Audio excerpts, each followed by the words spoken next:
चलिए last video में हम लोग बहुत सारा चीज पढ़ चुके हैं, आज वहां से आगे पढ़ेंगे, लेकिन पहले थोड़ा सा रिवीजन कर लेते हैं कि लास्ट दिन हम लोग क्या क्या पढ़े थे, मेन पॉइंट हमारा क्या था, वो यहाँ पे जरूरत होगा समझने के लिए, इसीलिए हम यहाँ पे थोड़ा सा रिवीजन कर ले रहे हैं। क्या पढ़े थे? सबसे पहले पढ़े थे यही कि जो आपका धातु होता है उसकी बाहरी कक्षा में कितने इलेक्ट्रॉन होते हैं, जो मेटल होते हैं उसकी बाहरी कक्षा में या 1 इलेक्ट्रॉन होते हैं या 2 इलेक्ट्रॉन होता है या 3 इलेक्ट्रॉन होता है। जैसे हम बात करें सोडियम की तो ये धातु है और इसकी बाहरी कक्षा में देखिए 1 इलेक्ट्रॉन है। बात करें मैग्नीशियम की तो इसकी बाहरी कक्षा में आपका 2 इलेक्ट्रॉन है। बात करें यदि एल्युमिनियम की तो इसकी बाहरी कक्षा में आपका 3 इलेक्ट्रॉन है ना। और जब ये कॉम्बिनेशन करेगा तो ये 1 इलेक्ट्रॉन, ये 2 इलेक्ट्रॉन, ये 3 इलेक्ट्रॉन दान दे देगा, डोनेट कर देगा। और हम लोग पढ़े थे कि जो इलेक्ट्रॉन डोनेट करता है उस पर प्लस चार्ज आ जाता है। जब ये 1 इलेक्ट्रॉन डोनेट करेगा तो इस पे 1 प्लस चार्ज आ जाएगा, ये 2 इलेक्ट्रॉन डोनेट करेगा तो इस पे 2 प्लस चार्ज आ जाएगा, और ये 3 इलेक्ट्रॉन डोनेट करेगा तो इस पे 3 प्लस चार्ज आ जाएगा। ठीक है, और जितना चार्ज उपस्थित हो उसको हम लोग ऑक्सीडेशन नंबर भी कहते हैं, हम लोग उसको ऑक्सीकरण संख्या भी कहते हैं। लेकिन अभी उस टर्म से बचेंगे फिलहाल, क्योंकि वो थोड़ा सा टफ लगता है, इसलिए उस टर्म को हम यूज करेंगे नहीं। अभी हम हर जगह लिखेंगे क्या कि कितना इलेक्ट्रॉन वो दान दे रहा है, कितना उस पे चार्ज आएगा। 1 इलेक्ट्रॉन दान देगा तो इस पे 1 जो है प्लस में चार्ज आ जाएगा, इस पे कितना चार्ज आ जाएगा, 2 प्लस में चार्ज आ जाएगा। इस पे कितना चार्ज आ जाएगा, आपका एल्युमिनियम है 3 इलेक्ट्रॉन दान देगा तो इस पे 3 प्लस का चार्ज आ जाएगा। ठीक है, क्लियर यहाँ से। और ध्यान रखिएगा एक और टर्म आप पढ़े होंगे, नहीं पढ़े तो सुन लीजिए, वैलेंसी, संयोजकता। क्या होती है ये वैलेंसी? आज हम लोग वैलेंसी से रिलेट करके फार्मूला को लिखना सीखेंगे। वैलेंसी क्या होता है, ध्यान रखिएगा, जितना इलेक्ट्रॉन लेन देन या जितने इलेक्ट्रॉन की शेयरिंग होती है वही वैलेंसी कहलाता है। यही कॉम्बिनेशन में भाग लेता है, केमिकल कॉम्बिनेशन में यही भाग लेता है। कौन? जितना उसकी वैलेंसी है, जितना उसकी संयोजकता है। आप कंफ्यूज नहीं कर जाइएगा संयोजी इलेक्ट्रॉन से, हम बता चुके हैं संयोजी इलेक्ट्रॉन अलग चीज है और संयोजकता अलग चीज है। ठीक है, संयोजी इलेक्ट्रॉन डिफरेंट है और संयोजकता अलग है। जैसे हम आपको यहाँ पे समझाएं, यदि सबसे पहले मान लेते हैं हम ले लिए यहाँ पे सोडियम, तो 2 8 1, तो संयोजी इलेक्ट्रॉन, वैलेंस इलेक्ट्रॉन कहने का मतलब होता है बाहरी कक्षा में कितना इलेक्ट्रॉन है। बाहरी कक्षा में 1 इलेक्ट्रॉन है, यही आपका वैलेंस इलेक्ट्रॉन होगा, संयोजी इलेक्ट्रॉन होगा। ठीक है, संयोजी इलेक्ट्रॉन होगा। संयोजकता का क्या मतलब होता है, जितना इलेक्ट्रॉन दान देगा या जितना ग्रहण करेगा। तो यहाँ पर आप देख सकते हैं ये इलेक्ट्रॉन दान देता है, तो यदि वो 1 इलेक्ट्रॉन दान देगा तो वैलेंसी भी कितना हो गया आपका, 1 हो गया। संयोजकता कितना हो गया, 1 हो गया। आप कहेंगे सर दोनों तो सेम दिख रहा है, नहीं है दोनों सेम। आप दूसरा देखिए ना, क्लोरीन देखिए, क्लोरीन की बात करते हैं तो 2 8 7, बाहरी कक्षा में कितने इलेक्ट्रॉन है, 7 इलेक्ट्रॉन। तो बाहरी कक्षा में जितने इलेक्ट्रॉन है उसको क्या कहते हैं, वैलेंस इलेक्ट्रॉन, संयोजी इलेक्ट्रॉन। अब बताइए कि कितने इलेक्ट्रॉन क्या डोनेट करेगा, क्या नहीं, ये इलेक्ट्रॉन ग्रहण करेगा। तो कितना इलेक्ट्रॉन ग्रहण करेगा, ये 7 है यदि, तो अष्टक पूरा करने के लिए कितना इलेक्ट्रॉन ग्रहण करेगा, बोलेंगे सर 7 है और अष्टक ऑक्टेट पूरा करने के लिए 1 इलेक्ट्रॉन ग्रहण करेगा। तो जितना इलेक्ट्रॉन ग्रहण करेगा वही तो वैलेंसी होगी ना। हम क्या बताए थे, जितना इलेक्ट्रॉन डोनेट करेगा या जितना कोई ग्रहण करेगा वही उसकी वैलेंसी कहलाती है, संयोजकता कहलाती है। ठीक है, तो हम बात करें यदि सोडियम की तो इसकी वैलेंसी 1 है, और यदि बात करें हम क्लोरीन की तो इसकी वैलेंसी भी 1 है। लेकिन ये एक ग्रहण करेगा और ये एक क्या करेगा, त्याग करेगा। ठीक है, ये एक त्याग करेगा और ये एक आपका ग्रहण करेगा। ठीक है, और आप यहाँ पे यदि देखें थोड़ा सा सोच करके तो वैलेंसी और चार्ज एक ही चीज हो जाता है। कैसे होता है देखिए, 2 8 1 इलेक्ट्रॉन दान देगा, वैलेंसी 1, और देख लीजिएगा 1 इलेक्ट्रॉन दान देगा तो 1 चार्ज आ जाएगा इस पे। क्लोरीन की बात करेंगे 2 8 7, तो 1 ग्रहण करेगा, तो जितना ग्रहण करता है वही वैलेंसी, और आप देख सकते हैं क्योंकि 1 इलेक्ट्रॉन ग्रहण किया है तो 1 चार्ज आएगा। जितना इलेक्ट्रॉन ग्रहण करता है वही उसकी वैलेंसी है, उतना का ही चार्ज आ जाता है। समझ रहे हैं? तो यदि हम बात करेंगे कि कितना इसकी वैलेंसी है और चार्ज इस पे कितना रहेगा, तो दोनों सेम चीज है। समझ रहे हैं? जैसे 1 इलेक्ट्रॉन दान दे रहा है, वैलेंसी 1 है और चार्ज भी कितना आ रहा है, 1। ठीक है, जितना इलेक्ट्रॉन दान देगा वही उसकी वैलेंसी है और उतना का ही उस पे चार्ज आ जाता है। और धातु के केस में क्या होगा, जितना इलेक्ट्रॉन ये ग्रहण करेगा वही उसकी वैलेंसी होगी और उतना का ही उस पे चार्ज आ जाएगा, लेकिन माइनस में आएगा ना चार्ज इसमें, और धातु है तो प्लस। पढ़ाए थे दान देने वाला धनी और लेने वाला ऋणी, तो जो लेगा किसी से, जो ग्रहण करेगा उस पे माइनस चार्ज आ जाएगा, नेगेटिव चार्ज आ जाएगा। ठीक है, चलिए अब हम आपको जो है वैलेंसी से रिलेट करके दिखाते हैं फार्मूला को। लास्ट दिन हम आपको बता चुके हैं कि जो आपका एल्युमिनियम और क्लोरीन आपस में जो कॉम्बिनेशन करेगा तो किस तरह से करेगा, यहाँ पे हमारा 2 8 3 और क्लोरीन में कितना है 2 8 7। तो हम बताए थे कि क्या एक एल्युमिनियम ये 3 इलेक्ट्रॉन इसको दे दे, नहीं 7 है ना, अष्टक पूरा करने के लिए इसे 3 नहीं 1 का जरूरत पड़ेगा। आप यदि इसको 3 इलेक्ट्रॉन दे दीजिएगा ना तो 2 8 और जो 7 है वो 7 से 3 बढ़ के 10 हो जाएगा। ऐसा संभव नहीं है कि बाहरी कक्षा में 10 इलेक्ट्रॉन हो, बाहरी कक्षा में 10 नहीं बल्कि अधिक से अधिक कितने इलेक्ट्रॉन होंगे 8 इलेक्ट्रॉन होंगे, यही ऑक्टेट कहलाता है। 8 से ज्यादा नहीं होगा बाहरी कक्षा में, समझ रहे हैं। तो हम आपको बताए थे कि ये 3 इलेक्ट्रॉन एक क्लोरीन को नहीं देता है। क्या करता है ये, तो हम बताए थे कि एक एल्युमिनियम करता क्या है, तो 3 क्लोरीन को एक इलेक्ट्रॉन दे देता है, 3 क्लोरीन को एक इलेक्ट्रॉन दे देता है, ठीक है। जैसे यहाँ पे 2 8 7 इसका है पहले से, इसका भी 2 8 7 क्लोरीन है सब, और 2 8 7 समझ रहे हैं। अब एक इलेक्ट्रॉन इसको देगा, एक इलेक्ट्रॉन इसको देगा और एक इलेक्ट्रॉन इसको देगा, तो 2 8 3 जो था ना, इस 3 में से एक इलेक्ट्रॉन इसको दिया, एक इसको दिया, एक इसको दिया, तो खत्म हो जाएगा इसका। और एक इलेक्ट्रॉन लेने के बाद 7 था, तो लेने के बाद 7 + 1 हो जाएगा, यहाँ पर भी लेने के बाद 7 + 1 हो जाएगा, 7 + 1 हो जाएगा। देख सकते हैं 7 + 1 8, 7 + 1 8, 7 + 1 8, ऑक्टेट पूरा हो चुका है, ठीक है। क्लियर यहाँ से। अब यहाँ पे थोड़ा सा सोचिए कि एल्युमिनियम कितने क्लोरीन के साथ कॉम्बिनेशन बना रहा है, मतलब कितने को अपने साथ जोड़ के रख सकता है। तो कहेंगे सर एक एल्युमिनियम 3 को, एक एल्युमिनियम कितने को जोड़ के रख सकता है, 3 को जोड़ के रख सकता है।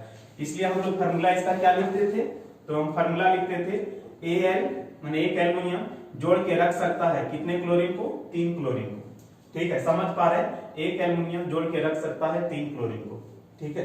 आप यहाँ पर बताइएगा थोड़ा बैक में जाकर के कि एल्युमिनियम की संयोजकता कितनी होगी, एल्युमिनियम की जो है संयोजकता वैलेंसी कितनी होगी। अभी हम तुरंत बताए हैं भाई 2 8 3 माने 3 इलेक्ट्रॉन दान देगा, तो जितना दान देगा वही तो उसकी वैलेंसी होती है, तो इसकी वैलेंसी 3 है।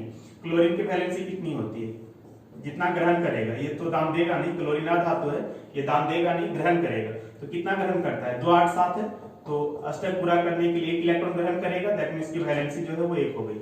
अब यहाँ पर ध्यान से देखिएगा कि जो एल्युमिनियम की संयोजकता 3 है और क्लोरीन की जो संयोजकता 1 है, ये एल्युमिनियम की संयोजकता 3 किसके साथ लिखा गया है, ये 3 किसके साथ लिखा गया है, क्लोरीन के साथ में लिखा गया है 3, क्लोरीन ना 3 है, और जो क्लोरीन की संयोजकता है 1 वो किसके साथ लिखा गया है, एल्युमिनियम के साथ लिखा गया है। कुछ नहीं तो यहाँ पर हम 1 तो मान सकते हैं ना, तो मतलब यहाँ पे क्या समझना है कि जो एल्युमिनियम की संयोजकता 3 है वो क्लोरीन के साथ लिखा है, और जो क्लोरीन की संयोजकता 1 है वो एल्युमिनियम के साथ लिखा हुआ है, दैट मींस इधर उधर हो जाता है, उल्टा पुल्टा हो जाता है, ठीक है। अब हम इसी फार्मूला को लिख करके दिखाते हैं आपको संयोजकता की सहायता से। यहाँ पर लिखते हैं एल्युमिनियम और यहाँ पर लिखते हैं क्लोरीन। बताइए एल्युमिनियम की संयोजकता, एल्युमिनियम की वैलेंसी मतलब कितना इलेक्ट्रॉन दान देगा, वो वही संयोजकता होता है। तो एल्युमिनियम की संयोजकता 3 और क्लोरीन जितना ग्रहण करेगा ये तो दान देगा नहीं 1, ठीक है। तो ये हो गई संयोजकता वैलेंसी, ठीक है, संयोजकता। अब इसकी संयोजकता 3 और इसकी संयोजकता जो है वो 1। अब जब फार्मूला बनेगा तो आप क्या करिएगा, ध्यान रखिएगा, यदि इस तरह से आप बनाते हैं फार्मूला इस कॉन्सेप्ट का यूज करके, तो आपको क्या करना है, क्रॉस कर दीजिएगा। क्या करिएगा, इसको इधर से और इसको इधर से क्रॉस कर दीजिएगा, समझ रहे हैं। मतलब एल्युमिनियम के साथ 1 लिखिए और क्लोरीन के साथ 3 लिखिए, तो फार्मूला बन गया ना AlCl3। लास्ट दिन भी पढ़े थे तो फार्मूला यही आया था AlCl3।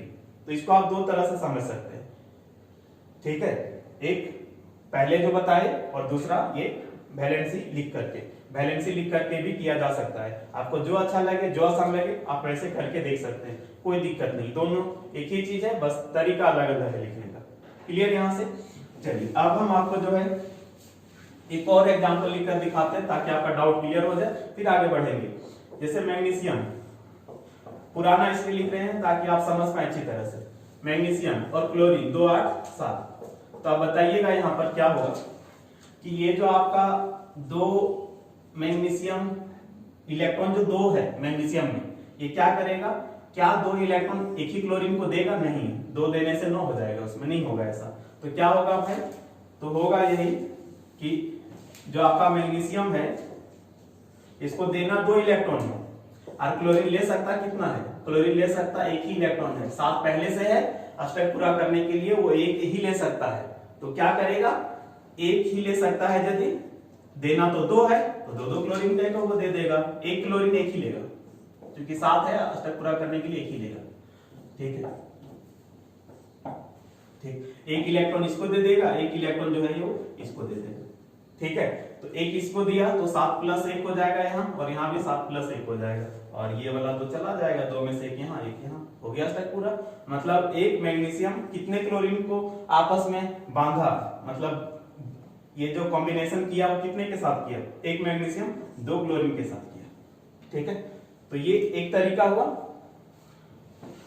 दूसरा तरीका वैलेंसी लिख करके, अब वैलेंसी लिखिए। यदि मैग्नीशियम की वैलेंसी लिखते हैं तो मैग्नीशियम की वैलेंसी होती है 2, क्लोरीन की वैलेंसी लिखते हैं तो इसकी वैलेंसी होती है 1। फार्मूला जो बनेगा वो क्या होगा, वो फार्मूला होगा, इसको क्रॉस में गुना कर दीजिएगा, Mg के साथ 1 लिखिएगा, Cl के साथ 2 लिखिएगा, तो MgCl2, MgCl2। ठीक है, क्लियर यहाँ से। चलिए अब हम लोग जो है थोड़ा सा बड़ा बड़ा सा लिखेंगे और देखेंगे। वैसे एक चीज यहाँ पे हम आपको और समझा दें, जो कि शायद लास्ट दिन भी समझाए थे, नहीं समझाए थे, तो यहाँ पर देख लीजिए कि क्लोरीन 2 पीस लिए। ठीक है, आप बताइएगा एक मैग्नीशियम पे कितना चार्ज होता है, 2+ होता है, और एक क्लोरीन पे कितना चार्ज होता है, एक क्लोरीन पे कितना चार्ज होता है, बोलिएगा सर एक क्लोरीन पे एक माइनस होता है, क्योंकि एक ग्रहण करेगा तो एक क्लोरीन पे आपका एक माइनस चार्ज होगा। लेकिन 2 क्लोरीन पे कितना हो जाएगा, यदि क्लोरीन 2 पीस हो तब कितना होगा, यदि एक क्लोरीन पे 1 है तो 2 क्लोरीन पे 2 होगा। क्लियर ना यहाँ से, तो 2 माइनस चार्ज होगा। तो यहाँ पर कितने क्लोरीन है, क्लोरीन 2 पीस है, एक क्लोरीन पे कितना चार्ज होता है, 1 माइनस, 2 क्लोरीन पे कितना चार्ज होगा, 2 माइनस। ठीक है, और ये 2+ और 2 माइनस क्या हो जाएगा, मिल करके जोड़ करके न्यूट्रल हो जाएगा, 0 हो जाएगा। ये हम फर्स्ट क्लास में ही बता चुके हैं, कोई भी कंपाउंड, कोई भी यौगिक का जो चार्ज है वो न्यूट्रल होना चाहिए, 0 आना चाहिए। ओवरऑल मिला करके इसको और इसको मिला करके 0 आना चाहिए। हर कंपाउंड का जो चार्ज होता है, आवेश होता है, वो 0 होता है ना। अलग अलग रहेगा तब +2 -3 कुछ होगा, लेकिन जब ये पूरा कंपाउंड बना लेगा तो उसके बाद जो है वो 0 हो जाता है। देख सकते हैं 0 हो गया है। यदि 0 हो गया है तो समझ लीजिएगा कि फार्मूला हमारा जो बना है वो एकदम सही बना है। ठीक है, चलिए अब बड़ा बड़ा लिखते हैं, और बड़ा बड़ा लिखने के लिए कुछ कुछ याद रखना होगा। अभी तक जो हम आपको सिखाए उसमें 2 तत्व थे, 2 एलिमेंट थे। अभी थोड़ा सा बड़ा लिखते हैं। बड़ा के लिए इन सबको याद रखना पड़ेगा। इसको मूलक कहते हैं, रेडिकल कहते हैं। इस पे कितना चार्ज होता है, ठीक है, OH पे 1- चार्ज होता है। ध्यान रखना है। ये कैसे आया उसको हम अलग वीडियो में बताएंगे। उसके बाद NO3 नाइट्रेट पढ़ते हैं, और इस पे जो है 1- चार्ज होता है। NO3 क्या है, इसका मतलब समझ रहे हैं, 1 नाइट्रोजन 3 ऑक्सीजन, ये जब आपस में मिलेंगे इस पे 1- चार्ज होता है। ठीक है, तो ये OH पे 1- और NO3 नाइट्रेट पढ़ते हैं, इस पे भी 1-। उसके बाद जो है आपका SO4 सल्फेट पढ़ते हैं, इस पे 2- होता है। इसके बाद कार्बोनेट CO3 कार्बोनेट पढ़ते हैं, और इस पे 2- होता है। ठीक है, और भी बाकी बहुत सारा चीज, लेकिन ये पहले आपको हम 4 समझाते हैं कैसे कैसे होगा। ठीक है, एक एक करके समझाते हैं सारा। चलिए सबसे पहले हम देखते हैं कि Na सोडियम OH के साथ जब कॉम्बिनेशन करेगा और कंपाउंड बनेगा तो उसका फॉर्मूला क्या होगा। अब जैसे समझना चाहिए, पहले चार्ज लेकर के समझाते हैं आपको, फिर क्रॉस वाला भी समझाएंगे। Na पे कितना चार्ज होता है, 1+। OH पे कितना चार्ज होता है, 1-। अब इसमें आपको क्या करना रहता है, आपको ये करना है कि आप देखिए कि सोडियम के साथ, एक सोडियम के साथ कितना OH लें ताकि उदासीन कर दे एक दूसरे को। क्योंकि यहाँ भी 1 है और यहाँ भी 1 है, दोनों जगह 1-1 है, 1+ है और 1- है। तो हम यदि एक Na लेते हैं और एक OH लेते हैं तो ये 1+ और 1- एक दूसरे को न्यूट्रल कर देगा। तो यहाँ पर हम क्या करेंगे, एक Na लेंगे और एक OH लेंगे, न्यूट्रल हो जाएगा। बोल कैसे होगा, नहीं समझ पा रहे हैं। Na पे चार्ज है 1+, OH पे चार्ज है 1-, तो 1+ और 1- तो 0 हो जाएगा ना, तो हो गया।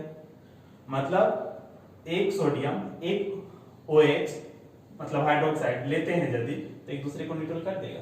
दैट मींस ये सही है, ये होगा NaOH। पढ़ेंगे क्या, सोडियम और OH है तो क्या पढ़ेंगे, हाइड्रोक्साइड पढ़ेंगे। क्लियर यहाँ से। दूसरा लेते हैं यदि, तो दूसरा यहाँ पर हम ले रहे हैं मैग्नीशियम और OH। अब ध्यान से सोचिएगा, क्योंकि सोचने वाला ही बात है, लॉजिकल ही है। यदि आप सोचेंगे नहीं तो आपको परेशानी होगी। और जो पहले का वीडियो नहीं देखे उनको तो एकदम नहीं समझ में आएगा, तो पहले का वीडियो देख लीजिए, उसके बाद इसको देखिए तो समझ में आएगा। आप बताइएगा Mg पे कितना होता है चार्ज भाई, Mg पे 2 प्लस होता है, ये तो याद रखना होगा, जस्ट पहले भी हम बताए हैं। और इस पे कितना है 1 माइनस है। क्लियर। अब यहाँ पर हमको देखना है कि जब ये दोनों मिल करके आपस में एक कंपाउंड बनाएगा, यौगिक बनाएगा, तो मैग्नीशियम के साथ कितने OH की आवश्यकता होगी न्यूट्रल करने के लिए। आप बताइए, यहाँ 2 प्लस है और यहाँ कितना है 1 माइनस, तो कितना OH लेंगे कि एक दूसरे को उदासीन कर देगा। आप बताइए, उदासीन करने के लिए यहाँ भी 2 माइनस होना चाहिए, बोलिएगा हाँ सर होना चाहिए। एक OH पे कितना चार्ज है 1 माइनस, और इसको 2 माइनस करेंगे तभी ये 2 प्लस से न्यूट्रल होगा। तो एक OH पे 1 माइनस है यदि, तो 2 माइनस कब होगा, कितना OH लेने से, बोलिएगा सर 2 OH ले लीजिए तो 2 माइनस हो जाएगा। दैट मींस हम OH लेंगे कितना पीस, 2 पीस लेंगे। तो यहाँ पे फार्मूला हमारा क्या बनेगा कि Mg और OH लेंगे 2 पीस, तो इस तरह से लिखेंगे। इसका मतलब है केवल H नहीं, केवल वो नहीं, बल्कि पूरा O और H 2 पीस लिए हैं। ठीक है, तो न्यूट्रल हो गया। बोलिए कैसे हुआ सर, Mg पे क्या है 2 प्लस, एक OH पे कितना था 1 माइनस, लेकिन जब 2 OH लिए है ना, जब 2 OH लिए तो 2 OH पे कितना हो जाएगा 2 माइनस। तो अब जब 2 माइनस होगा तो आप समझ पा रहे हैं ना, 2 प्लस और 2 माइनस 0 आ जाएगा, दैट मींस न्यूट्रल हो जाएगा। उम्मीद करते हैं समझ पा रहे होंगे। यदि आपको थोड़ा सा डाउट लगता है तो आप वीडियो को 2 बार देखिए, 3 बार देखिए, क्लियर होगा। चलिए नेक्स्ट और लिखते हैं एग्जांपल।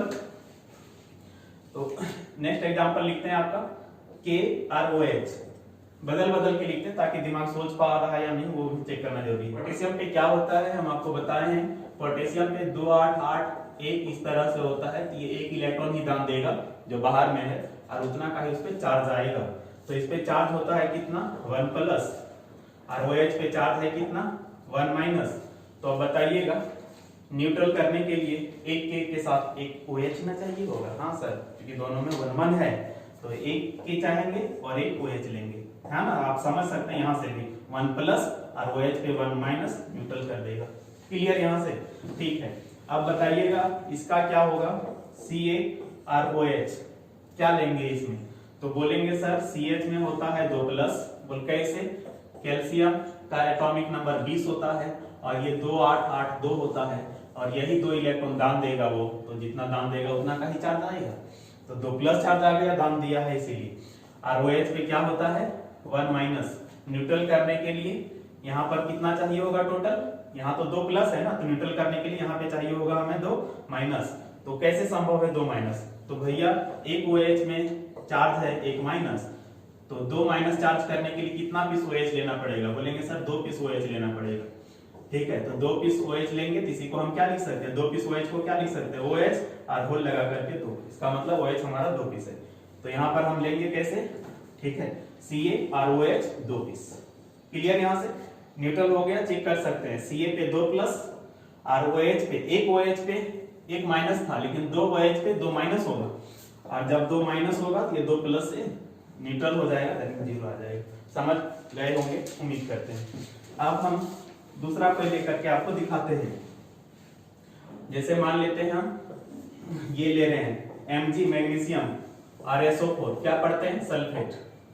ठीक है, ये दोनों जब कॉम्बिनेशन करेगा तो क्या बनेगा फार्मूला, तो बोलिएगा Mg पे चार्ज कितना, तो बोलेंगे सर Mg पे चार्ज 2 प्लस, SO4 इस पे चार्ज कितना, तो 2 माइनस। तो आप बताइएगा कि न्यूट्रल करने के लिए एक Mg के साथ एक SO4 ही ना काफी होगा, बोले हाँ, क्योंकि दोनों में 2 2 है, तो होगा क्या, एक Mg के साथ एक SO4 लेंगे, ठीक है, न्यूट्रल हो जाएगा। यहाँ पर आप देख सकते हैं Mg पे 2 प्लस और SO4 पे क्या होता है 2 माइनस, तो 2 प्लस 2 माइनस न्यूट्रल हो जाएगा, ठीक है। चलिए क्लियर, यहाँ से नेक्स्ट लेते हैं। तो आपका ये है आपका कैल्शियम और SO4, तो बताइए क्या होगा, तो बोलेंगे सर कैल्शियम 2 प्लस होता है, SO4 2 माइनस होता है, क्योंकि दोनों में 2 2 है, तो एक कैल्शियम के साथ एक SO4 लेंगे। आप समझ पा रहे हैं, 2 प्लस यहाँ पे और यहाँ पे 2 माइनस न्यूट्रल, ठीक है। चलिए अब थोड़ा सा सोचिए कि यदि सोडियम रहेगा तब क्या होगा, ध्यान देना है, ठीक है। इसको 2 पीस लेना पड़ेगा, SO4 2 पीस या सोडियम 2 पीस, थोड़ा सोचिए, सोचने वाली बात। Na पे चार्ज कितना होता है 1 प्लस, SO4 पे चार्ज कितना है 2 माइनस, तो न्यूट्रल होने के लिए क्या होना चाहिए, यहाँ 2 है, यहाँ भी 2 ना होना चाहिए, बोलिएगा सर यहाँ एक है, यहाँ एक कर दीजिए, वहां एक नहीं होगा, वहां 2 ही रहेगा, क्योंकि उसका तो फिक्स है 2 ही होगा। तो यहाँ पे आप बढ़ा घटा, इसको बढ़ा दीजिए, छोटे को ही बढ़ा दीजिए, यहाँ 2 है ना, तो इसको भी 2 करिए, Na क्या पीस लेने से संभव होगा। बोलेंगे सर एक Na पे है 1 प्लस, और न्यूट्रल करने के लिए यहाँ भी 2 प्लस होना चाहिए, यहाँ भी 2 होना चाहिए, तो 2 होने के लिए क्या पीस Na लेना पड़ेगा, तो 2 पीस Na लेना पड़ेगा। तो ले लेंगे Na 2 पीस, तो यहाँ लिखेंगे Na2 और SO4 हो गया। अब यदि इसको समझना है कि न्यूट्रल हुआ है या नहीं, तो आप चेक करके देखिए Na पे कितना चार्ज होता है, 2 प्लस। 2 प्लस क्यों हम समझ पा रहे हैं ना, क्योंकि एक Na पे 1 प्लस था, तो जब 2 Na लेंगे तो 2 प्लस हो जाएगा ना, और यहाँ पे कितना होता है 2 माइनस, तो हो गया न्यूट्रल। ठीक है, क्लियर यहाँ से। यदि आप इसको सोचेंगे थोड़ा सा तो आपको पता चल जाएगा, ये कोई बहुत टफ चीज नहीं है। हाँ, कभी पढ़े नहीं इसलिए हो सकता है आपको टफ लगता है। उसके बाद एक और आपको दिखाते हैं, कार्बोनेट 2 माइनस। ठीक है, अब बताइए Mg के साथ जब ये कॉम्बिनेशन करके कंपाउंड बनेगा तो क्या फॉर्मूला होगा। Mg पे क्या होता है चार्ज, बोलेंगे सर 2 प्लस। CO3 पे क्या होता है 2 माइनस। तो न्यूट्रल करने के लिए क्या जरूरी है, तो बोलेंगे सर एक Mg के साथ एक CO3। क्लियर यहाँ से। और इन्हीं को यदि ऐसे समझ में नहीं आता है तो आप वैलेंसी की सहायता से लिखिए, क्रॉस गुना वाला भी लिख सकते हैं। ठीक है, एक क्रॉस गुना लिखकर दिखा देते हैं, किसी को भी एक हम क्रॉस गुना भी लिखकर दिखा देते हैं कि कैसे लिखेंगे क्रॉस गुना में। जैसे Mg और SO4 है, इसको कैसे लिखेंगे, क्रॉस गुना लगा के हम बता रहे हैं कैसे लिखेंगे। तो Mg का वैलेंसी बताइए 2, SO4 का बताइए 2, ये माइनस होता है और प्लस होता है, वैसे माइनस प्लस इसमें इग्नोर करके चला जा सकता है। ठीक है, अब क्या बोले थे करने के लिए, क्रॉस गुना करने के लिए बोले थे, तो कर दीजिए क्रॉस गुना। ठीक है, तो क्या हो रहा है Mg2 और SO4 भी 2, ये भी 2 और ये भी 2, क्योंकि दोनों में 2 2 है, दोनों में क्या है 2 2, इसलिए कैंसिल कर देंगे। दोनों में 2 2, दोनों में 4 4, दोनों में 6 6 रहेगा, कैंसिल कर देंगे और लेंगे MgSO4।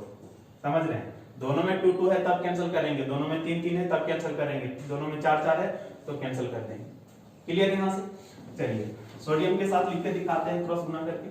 सोडियम की वैलेंसी होती है 1, SO4 की वैलेंसी है 2, क्रॉस गुना करेंगे तो Na2 और SO4 एक बार।